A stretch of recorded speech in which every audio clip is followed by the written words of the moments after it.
Hey guys, Mist here again for another video today, and we are back with our Columbus Blue Jackets franchise mode. And in this one, we will look to do, if not the entire offseason, hopefully the majority of the offseason. As you can see, our playoff run was quite an iconic one, if you ask me. For the first time in franchise history, we made it to the Stanley Cup final. But unfortunately, we were 3 wins shy of hoisting the cup. But hopefully, we will be back next year, even better, ready to go for the Stanley Cup.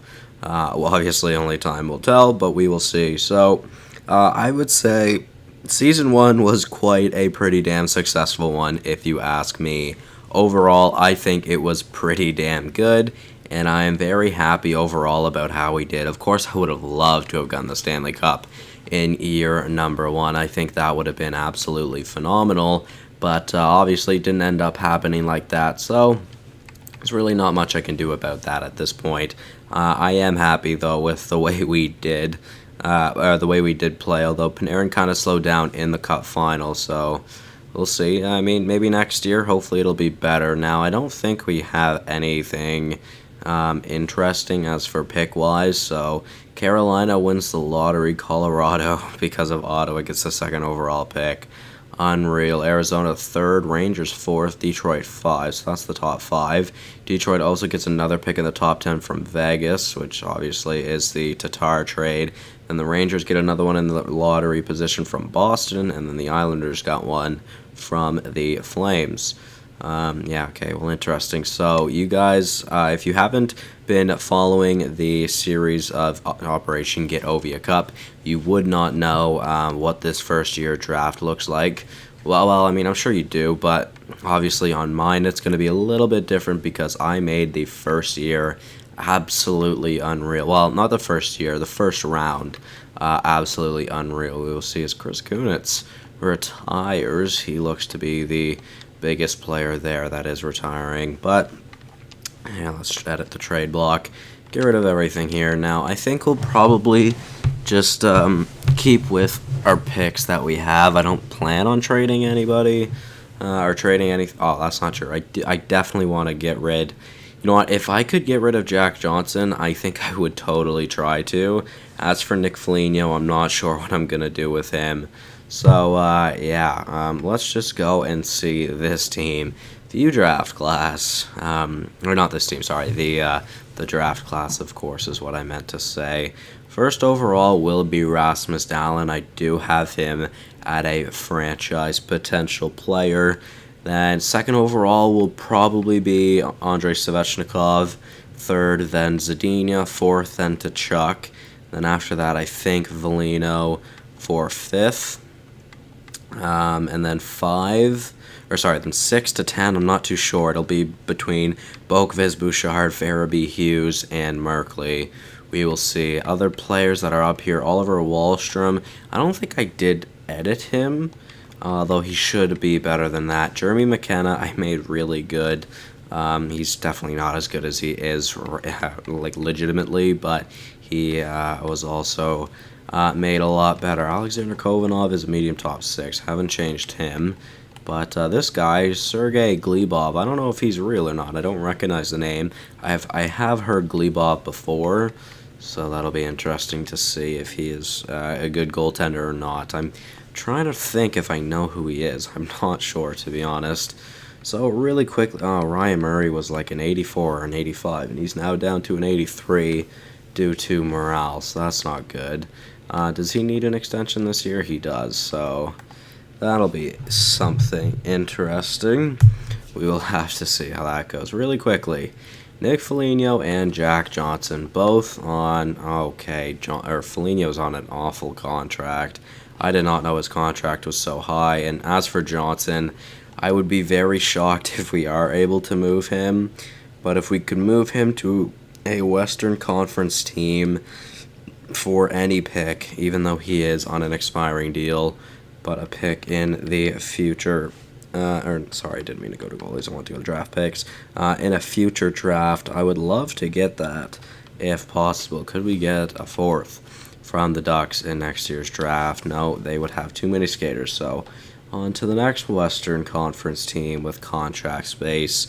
Actually, I wouldn't say this is, or I could say this is kind of a realistic trade in a way for Chicago. They get Jack Johnson, who obviously they desperately do need defense over there. So, yeah, I mean, I'll try a 7th, but I don't think it'll go through even taking a 7th from them just for the main fact that he is expiring this season. Okay, so Jack Johnson will not be moved, but he will be going to free agency. But now, as for Nick Foligno, I would really like to get him out of here. I don't know what I could do to get rid of Nick Foligno, though. He obviously does not have very much value either. I mean, we could send him to Chicago as well, because why not? Also, speaking of which, let's look at our defense right now, because there are some interesting things we need to look out for. Jones and Werenski, obviously, they're not going anywhere. Savard and Murray, I don't plan on them going anywhere either, although anything could happen. And then, obviously, Jack Johnson won't be in the NHL for us, and Marcus Nudivara is not happy either, so we're probably going to have Gabriel Carlson and Ian Cole. That means Nudivara could also go to to Chicago. So Foligno and Nudivara.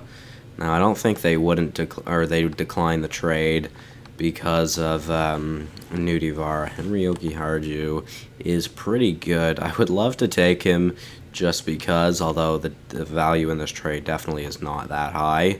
I'd love to take him just because to exploit the game, but realistically, that's just not going to happen. Could we get a second for these two? Foligno and Nudivara for a second-round pick from Chicago next season. Okay, so they might actually be able to accept this, but they don't want to take on Foligno's contract. How about 5% retention? No. Let's move it up to 10% then. Will that go through? Trade rejected. Okay, I thought that said trade accepted for a second. It was a short message, so I was thinking that they did accept it, but unfortunately no. 15%, again, trade rejected. Up to 20%. If we really can't get a second, then I will move it down, but never mind. Nick Foligno, our former captain, and Marcus Nudivara are off to Chicago, so that makes Chicago a better team. I mean, on paper, I guess maybe it makes our team worse, but there is free agency, and to be fair, I don't know if I'd pick up another player that could really affect us. In free agency, we will have to see Gustav Nyquist. No, thank you. That is a awful contract to take on. Kyle Okposo, an even worse contract to take on. So we have our pick in the first round, obviously the 30th overall selection. But let's go back to the start of this draft. So we've got Rasmus Dahlin, 83 overall, medium franchise out of the draft. Oh, wow, I just realized that Carolina took him too. Carolina's decor is going to be even better than it was with Hanifin, Dahlin, Falk, Pesci, and who's the other one? Slavin. So that's going to be interesting. Then Svechnikov goes to Colorado, so now they could have Rantanen, McKinnon, Landeskog, Jost, and Svechnikov. I was trying to think if I said Landeskog or not. I'm pretty sure I did. Zadina goes to Arizona, so that's good scoring for them. Velino goes to the Rangers, so a good centerman for them. Brady Tkachuk probably will be... Actually, I just realized that Brady Tkachuk didn't go to the Rangers, but Brady Tkachuk will probably be the #1 center for the Red Wings of the future. Ryan Merkley goes to Philly, so they get some extra added depth defensively. Boqvist also goes to Colorado. Okay, so their decor is going to be good now, too, with Makar, Boqvist, and Tyson Barrie. Nice. Evan Bouchard, I upgraded to a high top 4. I think I put him at 1 overall higher, so I did upgrade Wahlstrom as well. So Wahlstrom and Tkachuk could be a potential first-line pairing, or first-line duo together in the future. Yeah, that'll be interesting. Farabee then, Quentin Hughes actually fell out of the top 10, which is interesting. Jeremy McKenna really good. I really shouldn't have made him so good, but I guess there's not much I can do about it now. So let's head to our pick and see who we should select. We could go with Glebov, not like we need a goalie, but if he's any good, I mean, we could always use him in a trade, so let's try it. Medium starter, oh, you know what, that's not a terrible selection. I'd say it could definitely have been worse. Now, I'm not going to go back and look through the draft because, to be honest, it's the first year draft and it's really not a great time apart from the first round. So let's just move through. Steven Arisan, or Stefan Arisan, he is a created player. Well, I didn't create him, but he is an AI created player because I do recognize, or I do know all the Germans that are projected to go in like the next 3 years. They're just the same ones for some reason. So he wasn't a terrible selection. That's a pretty good selection for a German because most Germans are usually like bottom 6. So overall, that wasn't a bad pick. Moving on to our next pick, and what is it, the third round, I believe? Yeah. Jekimovs. Ooh, he's got some pretty interesting stats. Low 70s, mid 70s. That wouldn't be bad. Vitaly Jekimovs, a power forward center, 6'4". That's nice. Tyler Popovich. I think Jekimovs is created, so you know what? I think I might go for him, although I do want to see what this guy is. Nikita Malukin, I don't know anything about him, so let's go with Jekimovs, not great. Medium, bottom 6, 53 overall. And another dreadful contract in Bobby Ryan. Also Clark MacArthur. Wow, they are just trying to fleece us heavily. Okay, no thank you, Ottawa. That was disgusting trade offers there. Oh my god. And we don't have a pick until the 6th round after our 3rd round selection. So could we get a later round steal here, or a good player in these later rounds? How about West Shore? I think he's not real, I don't think. Thomas Seneca? Thomas Seneca, I would assume. Another goalie in Nelson Tapper, which again we wouldn't need, but I mean it could help. Morgan Perron as well. I'm tempted to go for Shore or Seneca. Seneca is older, and I don't know anything about him, so let's just go for Seneca. Medium AHL, top 6, 59 overall. That was not a great selection. Maybe I should have gone for the other player, and who his name was, do not remember. It is already blanking me.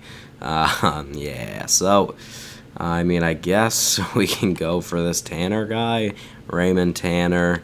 Or Tanner, we're going to go for him again, another AHL top 6 player. That was not a great draft in year number 1 from us. That was very interesting.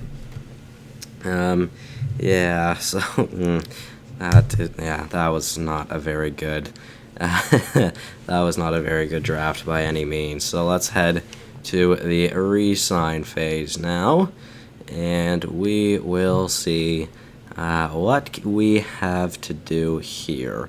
To be honest, I'm not sure. We are going to have to re-sign Bobrovsky and Panarin next year. That should be interesting. Now, let's see. Oliver Bjorkstrand, I do want to re-sign, but I seriously need to think about our contracts. Our cap space for now. Okay, we have to re-sign Rowensky next year as well. Yeah, okay, this could be interesting, because I seriously will probably have to dish out about $20 million to those 3 players combined, which should be terrifying. Yeah, so I think I might just try to go cheap, or as cheap as I can on some of these deals. Could I go $4 million for the next 2 seasons for Bjorkstrand?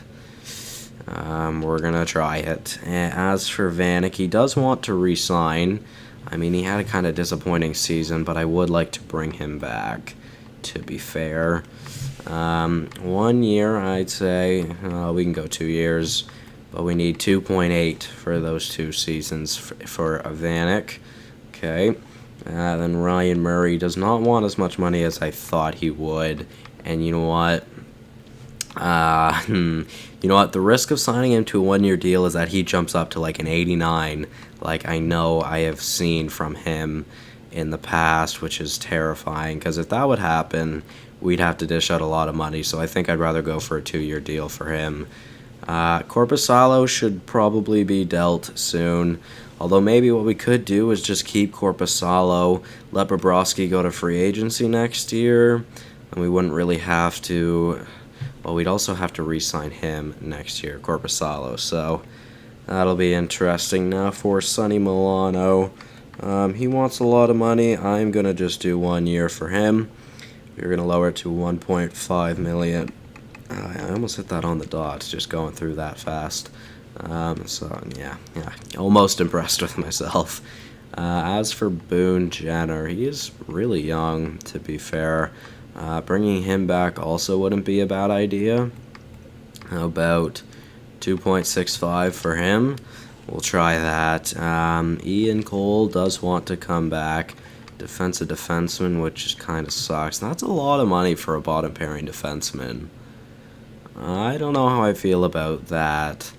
Matt Calvert, I could bring him back. He was the player to lead our AHL team in points. Yeah, so we'll try and bring him back for 1.6.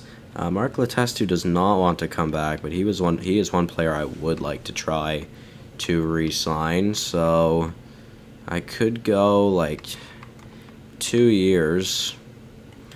Do 2 years at 1.65. We'll see if he enjoys that.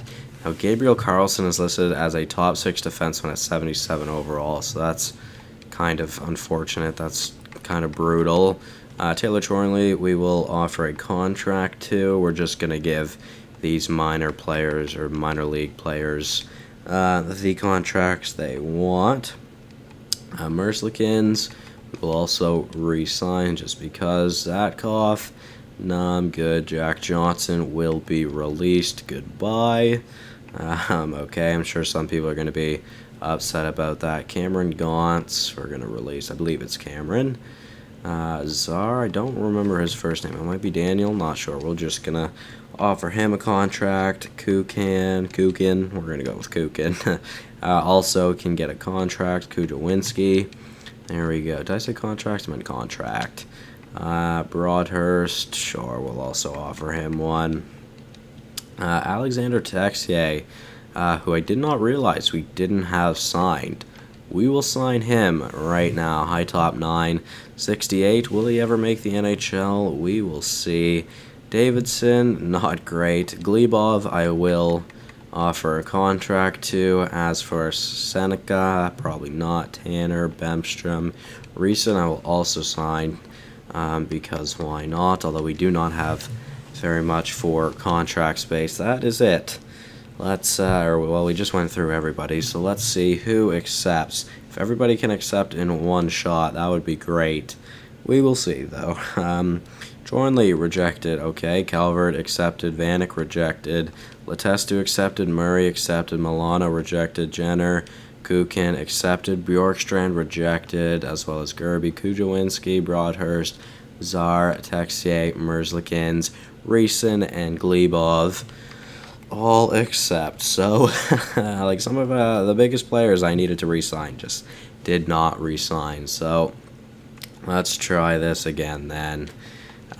2 years, and we'll probably lower it to a 4.2 for Bjorkstrand. We'll try that. As for Vanek, we're gonna go 1 year at $3 million. We'll try him out there instead of a 2-year deal. And for Sonny Milano, also a 1-year deal. I tried 1.5, right? And he didn't accept that. So let's give him what he wants for 1 season. We'll see if he likes that instead. Ian Cole is really expensive for a bottom pairing. Chornley and Gerby, they can both go to free agency, as well as Zatkoff. It's not that much of a worry to me. So as long as the 2, I believe it was just 2 or 3 players I tried, or I just sent a contract to, I'd like to see them come back. Vanek accepted, Milano accepted, and again, Bjorkstrand rejected. Okay, so I do need to give him more money, which this time I guess I'll just try 4.3 because seriously, guys, I need to save as much money as I can here for this upcoming season, or for the next re-sign phase. So let's try 4.3 for the next 2 seasons for Bjorkstrand. 86 overall. I really want him coming back, so if it results in us having to give him what he wants, that's okay. Okay, well, we're good. He re-signed with the team, and now it's time for us to sim to free agency, and we shall see who is ready to come to the team, who needs to come to the team, what do we need, what do we not need. We're going to check all of those really quickly. So, first off, I guess let's see who's in free agency. Here we go. Are there any big players out there? There is someone like John Carlson, as well as Evander Kane, as well as Paul Stastny and Michael Grabner, who's up to an 84. Okay. Oh my god, I saw Henrik Sedin, but I didn't see Daniel Sedin. I'm like, no way they signed one of them, and they didn't sign both of them. Martin Ferk, not too bad. 81 overall for him with that medium top 9. But not a lot of interesting players here, if you ask me. I do not know what we need right now, so let's just see potential-wise. Obviously, Carlson is the best. Jordan Greenway went to free agency. I did create him. Tyroning also went to free agency for some reason, and I am going to try and signing. I'm going to try and sign the both of them. Greenway would actually be in the NHL for us, so let's give him a $2 million deal for 1 season just because, and yeah, I'd like to see if he could join the team. As for goaltenders potential-wise, Philip Grubauer is there. Actually, it wouldn't be bad to sign a backup goalie here, right? Because I plan on getting rid of Korpisalo because I think I'd rather Bobrovsky stay here with the team. So, yeah, that'll be interesting. Well, we'll see. Let's go and see what we need first. Okay, so let's just sort it by forwards first off. Overall-wise, we have, those are our 12 forwards. Okay, that's not bad by any means. And our extra forward would be Hannakainen, which, to be fair, he was our extra forward last season, but I don't think he played. I don't think we had a single energy. Fuck. A single injury, which we did not. So, I mean, again, we could keep him there. We do have Lucas Sedlak as well. Yeah, okay, well, I guess forward core is fine. As for defense, I do need a bottom pairing defenseman, and preferably also a depth defenseman. And then as for goaltenders, yeah, I should probably try and get a backup goalie just in case. So I need to sign 3 players, and we have 45 contracts. We are more than capable of doing that, if I'm not mistaken. So let's just go and see who we could go for here. As for defensemen, let's start off with defensemen. Let's see. So, bottom pairing defensemen that are cheap. Not looking too great until we get down to Alexei Emelin, who overall is not bad. I'd like to be able to, or I'd love to bring someone in that could put up points. So far, the best looking one would be Cody Franzen. Jordan Schmaltz went to free agency. Interesting. He's an RFA, and he wants a lot of money too. Let's just go through and see if there's anybody here that has a chance of putting up points. Yeah, I didn't think Nemeth was an offensive defenseman, so really it would have to be like Franzen or Murphy. I think I'd rather Franzen though. Murphy's shot, skating, you know what? I mean, overall, Murphy's just a really good two-way defenseman. As for Cody Franzen, arguably better puck skills a much harder shot. Not as fast, better physical, not great defense, and good senses, to be fair. As for Murphy, senses are worse, defense is better, physical is worse, skating is better, shot is worse. Puck skills are better. That is interesting. Oh, well, you know what? That's a deal breaker. Ryan Murphy is an RFA. We'd have to give up a pick, and that is a pick I do not have. So Cody Franzen will be the player to join the team then. I will give him a one-year deal at $2 million. We will see how he likes that, and then we move to a depth defenseman. Johnny Oduya wouldn't be bad because he's so old. I don't even want to really take a chance on that. Jyrki Jokipak, defensive D-man, really good defensively. Sure, he can be our extra defenseman. Let's just go 1 year for him because, again, I do not know what I am going to do to re-sign those three players next year. Now I understand why I always see Panarin go to free agency, because they go for Bobrovsky, which I don't know why. I mean, they could totally let Bobrovsky go, but they go for Bobrovsky and Werenski to re-sign. They never go to re-sign Panarin. Andrew Hammond did awful last season. Chad Johnson included. Andre Pavelec, even worse. Michael Hutchinson, phenomenal. He must have been in the he was in the AHL. Yeah, okay, he was a starter in the AHL. Although $1.6 million is not bad at all for a backup goalie. Wow, okay, Khudobin did awful as well. I could go for Grubauer, but I think I'd rather go for someone like Hutchinson, who did good in the AHL last year, so let's see. Let's offer him $1.8 million for 1 season.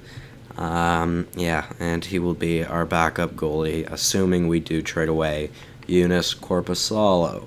Let's advance a few days here now to see who comes to the team. Mikhail Bodker, Yannick Hansen, and Paul Martin, all for Glebov and the Chicago second we got in the Nick Foligno trade. No thank you. I do like Bodker, but I don't think he really fits in on the team all that well. And I just got that second round pick, and we do not have a lot of picks this season, so I'd like to keep that. So Hutchinson accepted, Greenway accepted, Franzen accepted, Jokipak accepted, and Roning, he rejected to go to Vegas, and that, I believe, is it for the re-sign phase, the free agency period, and everything else. So that'll be it from me, guys, in this episode. Hopefully you did all enjoy, and I will see you in the next one. And goodbye.